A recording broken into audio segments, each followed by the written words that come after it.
तर एकीकडे प्रचंड उष्म्याचा सामना करावा लागतोय, तापमान वाढीचा सामना करावा लागतोय, तर दुसरीकडे अनेक गावात भीषण पाणीटंचाईचं संकट उद्भवलंय। हिंगोलीच्या लक्ष्मण नाईक तांडा गावातील ग्रामस्थांना पाणीटंचाईला सामोरं जावं लागतंय। इथे 8 ते 15 दिवसांनी विहिरीत पाणी सोडलं जातं, त्यामुळे विहिरीवर पाणी भरण्यासाठी गावकऱ्यांची एकच झुंबड उडते। गावातल्या शेतकऱ्यांनी त्यांच्याकडे असलेली जनावरं सुद्धा विकून टाकली आहेत। गावकऱ्यांसोबत या समस्येबाबत संवाद साधले आमचे प्रतिनिधी माधव दिपके यांनी। मी सध्या उभा आहे हिंगोली जिल्ह्यातील लक्ष्मण नाईक तांडा या गावामध्ये। आपण बघू शकता ही महिलांची जी गर्दी आहे ना, ही आज या गावानजीक असलेल्या एका विहिरी परिसरामध्ये ही गर्दी आहे। दर 8 दिवसाला इतर एक गावाच्या दूर असलेल्या विहिरीमधून या विहिरीत पाणी सोडलं जातं आणि हेच पाणी घेण्यासाठी नागरिकांची, महिलांची, बालबच्चे कंपनी जी आहे ते सगळेजण या ठिकाणी पाणी घेण्यासाठी येत असतात।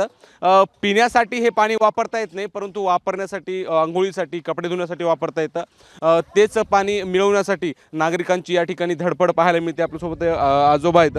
मला सांगा, हे काय टंचाई काय पाण्याची? साहेब, अशी टंचाई आहे की महिन्यात 15 दिवसात पाणी सुटते, तेही पण पाणी पिण्याचं नाही, पण आम्हाला मजबुरीनं पाणी भरावं लागते, मजबुरीनं पाणी न्यावं लागते, अशी आमची परिस्थिती आहे। 8-8 दिवसाला पाणी, 15 दिवसाला पाणी येते, मग ते पाणी कसं काय भरावं काय नाही येते, माणसं दावं लावल्याशिवाय पाणी भरायत नाही।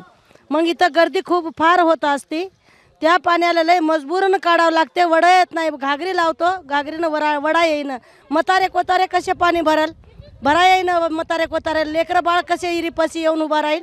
मग एवढं समजे कार्यक्रम कर सकतात, पाण्याची काहून सुविधा करत नसते आम्हाला लोक। गावाला कायमस्वरूपी पाण्याचं जो ते नियोजन करावं, कायमस्वरूपी पाणी द्यावं, अशी मागणी ग्रामस्थांनी केलेली आहे। Camera person आकाशसह Madhav Dipke, ABP माझा, हिंगोली।